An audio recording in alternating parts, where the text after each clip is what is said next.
વૈષ્ણવના ચારે પુરુષાર્થ કયા? વૈષ્ણવનો ધર્મ કયો? સર્વદા સર્વભાવેન ભજનીયો વ્રજાધિપ સ્વસ્યાયમેવ ધર્મો હિ નાન્યક્વાપી કદાચન. સર્વભાવે સર્વદા ઠાકોરજીની સેવા કરવી એ જ વૈષ્ણવનો ધર્મ છે. અર્થ અર્થો હરિરેવહી, અર્થરૂપ પરમાત્મા પોતે જ છે. જો વૈષ્ણવ ઠાકોરજી પાસે સુખ માંગતો નથી, વૈષ્ણવ તો ઠાકોરજીને જ સુખ માને છે. માંગતો નથી, માને છે. માંગવાનો અર્થ એ થયો કે પરમાત્મામાં સુખ નથી, પરમાત્માથી સુખ મળવાનું છે. પણ વૈષ્ણવ હોય એ પ્રભુ મળે એને જ પરમ સુખની ક્ષણ માને છે. મારા માટે મારું પરમ સુખ મારા ઠાકોરજી છે, મારા લાલન છે. અને પ્રભુ મળ્યા પછી બીજું શું મેળવવાનું બાકી રહે? ન નાકપૃષ્ટમ ન ચ પારમેષ્ટ્યમ ન સાર્વભૌમમ ન રસાધિપત્યમ ન યોગ સિદ્ધિય પુનર્ભવમ વા સમંજસત્વા વિરહ્ય કાંક્ષે. વૃત્રાસુરને બી કહા ને, ઠાકોરજીએ કહ્યું તને રસાતલ આપું, ઇન્દ્રાસન આપું, બ્રહ્માસન આપું. વૃત્રાસુરે કહ્યું કે આપને છોડી આમાંથી એકે વસ્તુ મને ન જોઈએ. કારણ કે સંસારથી મળેલા પદાર્થો એ બધા મીંડા જેવા છે અને આપ આગળ લાગેલો એકડો છો. એ એકડો નીકળી જાય ને પછી મીંડાઓના ગુણાકાર કરો, વત્તાકાર કરો, ભાગાકાર કરો, મીંડું જ રહે. પણ જો આગળ એકડો લાગે તો દરેક મીંડાની કિંમત થઈ જાય, દરેકની વેલ્યુ થઈ જાય. એમ જીવનમાં ભેગું જે કર્યું એ બધું મીંડા જેવું, પણ આ બધું ઠાકોરજીનું આપેલું છે અને પ્રભુ માટે છે. આ વિચાર એ જીવનમાં એકડા જેવો છે. જો આ વિચાર હશે તો દરેક મીંડાની કિંમત છે. તદનંગ વર્ધનમ. વૈષ્ણવનો કામો હરેર દિદૃક્ષૈવ. વૈષ્ણવનો કામ પુરુષાર્થ કયો? પ્રભુને જોવાની ઈચ્છા, પ્રભુ પાસે જવાની ઈચ્છા, પ્રભુને સ્પર્શવાની ઈચ્છા. આ તો વૈષ્ણવનું કામ છે. નિત્ય વૈષ્ણવ જ્યારે પ્રભુ પાસે જાય, મેરો મન ગિરધર છબી પર અટક્યો. જે લાલસા એના મનમાં હોય પ્રભુના દર્શનની, આ જ એનું કામ પુરુષાર્થ. અને મોક્ષ કૃષ્ણસ્ય ચેત ધ્રુવમ. ચિત્ત પ્રભુના ચરણોમાં ચોંટી જવું, લાગી જવું, એ જ વૈષ્ણવની મુક્તિ છે. આપણે જન્મ મરણના ચક્કરમાંથી નથી છૂટવું, આપણે તો ઠાકોરજીના ચરણમાં ચોંટવું છે. છૂટવાની વાત નથી, ચરણમાં ચોંટવાની વાત છે. પ્રભુ મારું સર્વસ્વ છે, આ ભાવ સાથે પ્રભુને શરણાગત થવું, આ જ વૈષ્ણવનો મોક્ષ છે. નિશમ્ય ગીતમ તદનંગ વર્ધનમ. પ્રભુએ વેણુના સ્વર રેલાવ્યા કે વ્રજમાં વાસલડી વાગી, કે વ્રજમાં વાસલડી વાગી રે, કે વ્રજમાં વાસલડી વાગી, કે વ્રજ દોડ રહી હૈ ગોપિયા વાસલડી વાગી રે. સૈયર હું તો ઝબકીને જાગી, સૈયર હું તો ઝબકીને જાગી રે. કે લગની મોહન સંગ લાગી રે, કે લગની મોહન સંગ લાગી રે, કે વ્રજમાં વાસલડી વાગી. કે વ્રજમાં વાસલડી ગોપીઓ વાગી. પ્રભુનું આમંત્રણ જાણી દોડી રહી છે. કેટલીક ગોપીઓ જવા ગઈ પણ કોણે દીધી સાકરડી, મારા વાલા ના વનમાય વાગે રૂડી વાસરડી. જઈ ન શકી. જેને મહાપ્રભુજી અંતર્ગ્રહતા ગોપીજનો કહે છે.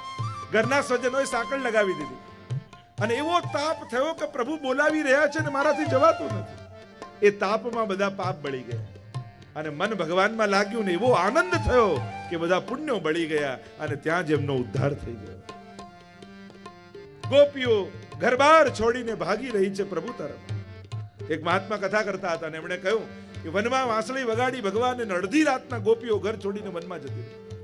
કથા પૂરી થઈ એટલે બધા ગામવાળા આવ્યા ને કહેવા લાગ્યા, તમે પ્રેક્ટિકલી વિચાર કરો મહારાજ, પોસિબલ છે આવું કે અડધી રાતના કોઈ વેણું વગાડે લોકો ઘર છોડીને વનમાં જતા રહે?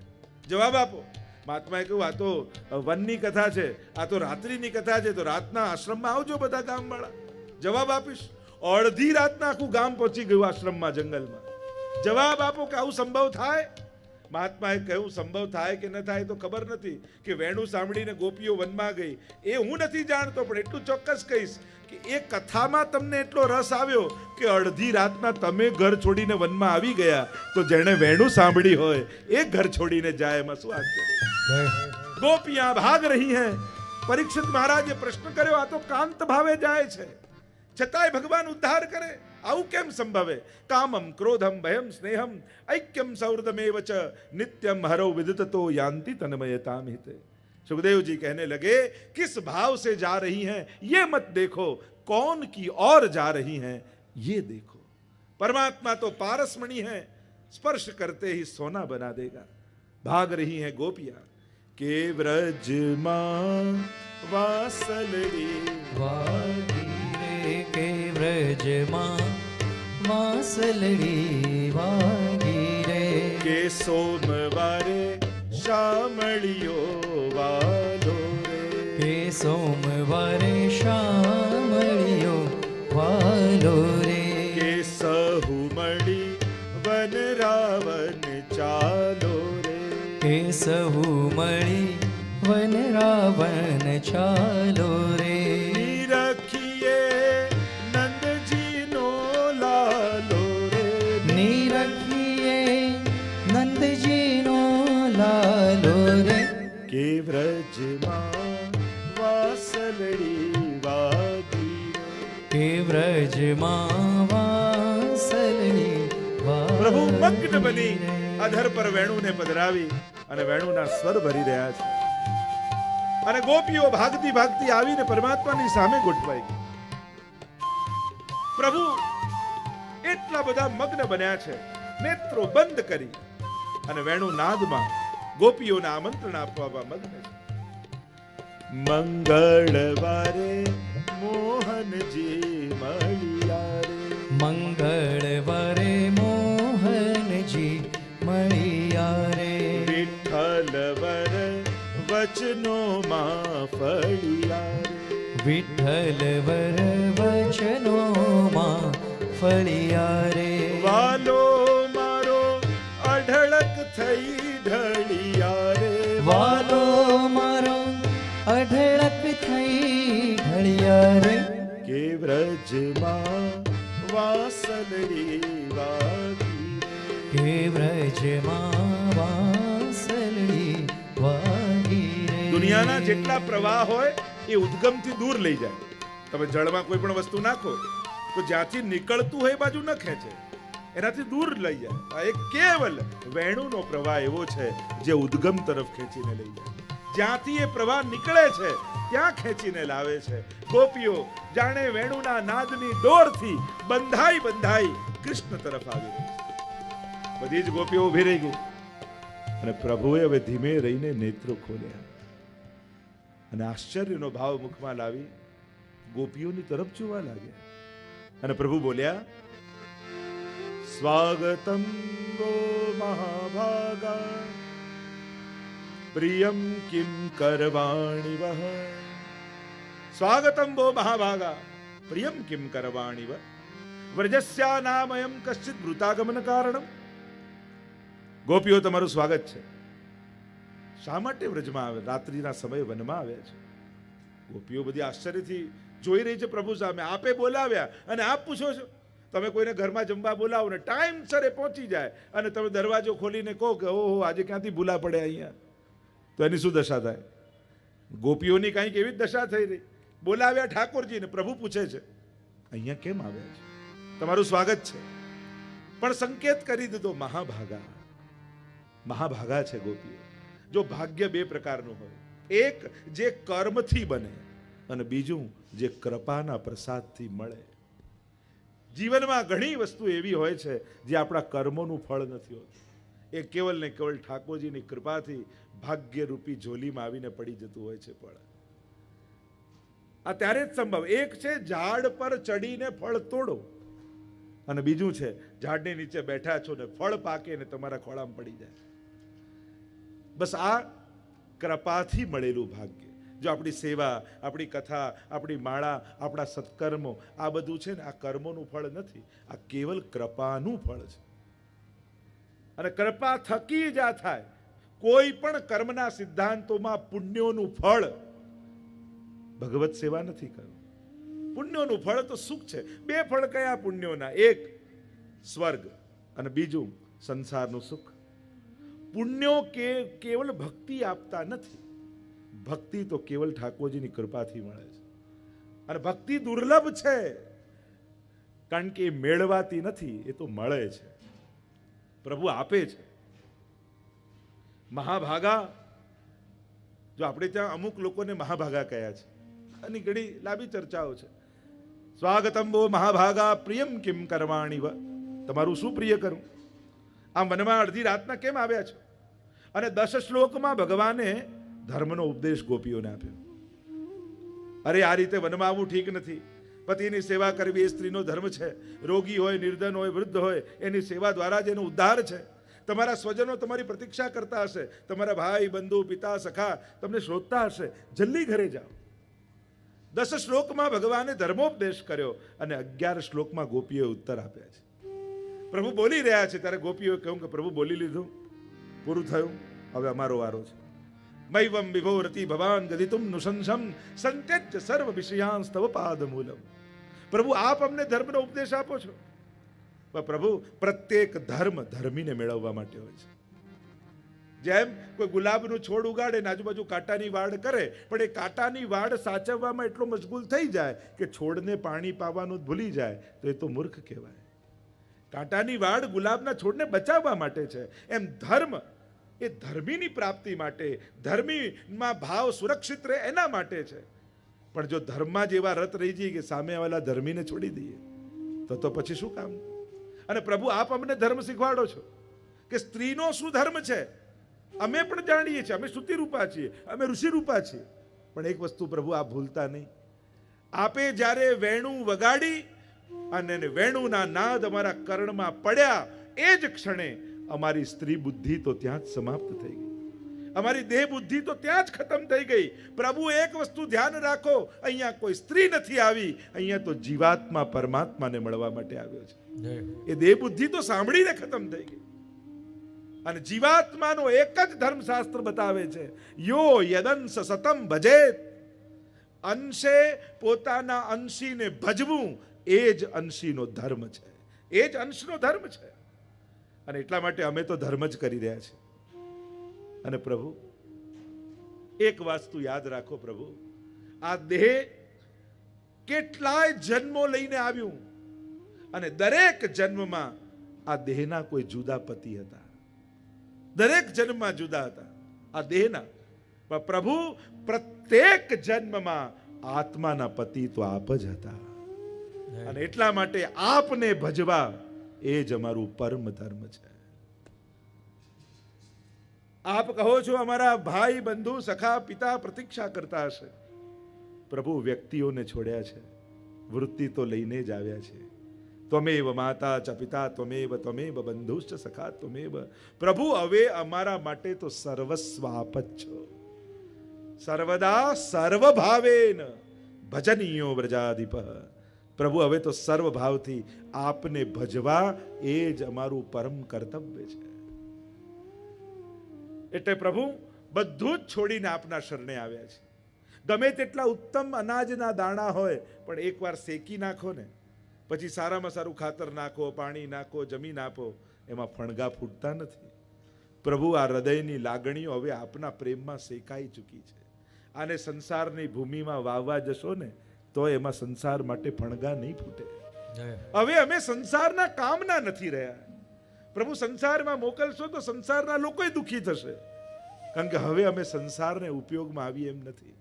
હવે તો કૃષ્ણમય થયા છે. જાકો મન લાગ્યો ગોપાલ સો તાહી ઓર कैसे भावेरी. लोक लेकर मीन दूध में राखो जल बिन सचु नहीं पावेरी. जो सुरार न घूमी चलत है पीर न काहू जनावे. જ્યાં સુધી પ્રભુમાં પ્રેમ નથી પ્રગટ્યો ને ત્યાં સુધી સંસાર સુરક્ષા આપે, સુરક્ષા આપતું લાગે. જે ક્ષણે ભગવાનમાં પ્રેમ લાગી ગયો ને એ દિવસે આ જ લાગતી સુરક્ષા બંધન જેવી લાગવા માંડે. જેમ કોઈ કન્યા હોય, 12મું પાસ કરીને કોલેજમાં જાય છે, પહેલો દિવસ છે, એટલે એને થોડું મનમાં ભય લાગે. કોલેજનો પહેલો દિવસ એટલે પપ્પા તમે મૂકવા આવજો ને, બહેનપણીઓને ફોન કરે આપણે બધા ભેગા જઈશું. અને આ બધા હોય તો સુરક્ષા જેવું લાગે. પહેલો દિવસ કોલેજમાં જઈએ છીએ. પણ 1 વર્ષ ભણતા ભણતા થઈ જાય અને એને કોઈની જોડે પ્રેમ થઈ જાય. અને પ્રેમ થઈ ગયો એટલે એને એમ થાય કે આજે પપ્પા મૂકવા ના આવે તો સારું, આજે બહેનપણીઓ ના આવે તો સારું. જે સુરક્ષા લાગતા હતા પ્રેમ થયા પછી એ જ બંધન લાગવા માંડ્યા. એમ જ જેનું મન ભગવાનમાં લાગી ગયું પછી સંસાર એને સુરક્ષા આપનારો નથી રહેતો, પછી તો બંધન જેવું લાગવા માંડે છે. એટલે જ આપણે ત્યાં તો ગોવિંદ સ્વામી આદિના પ્રસંગમાં આવે ને કે દીકરી આવીને બોલ્યા નહીં, કહ્યું કેમ નથી વાત, કે મને એક છે ઠાકોરજીમાં સોંપી દીધો, બીજું હોય તો તારામાં લગાડો.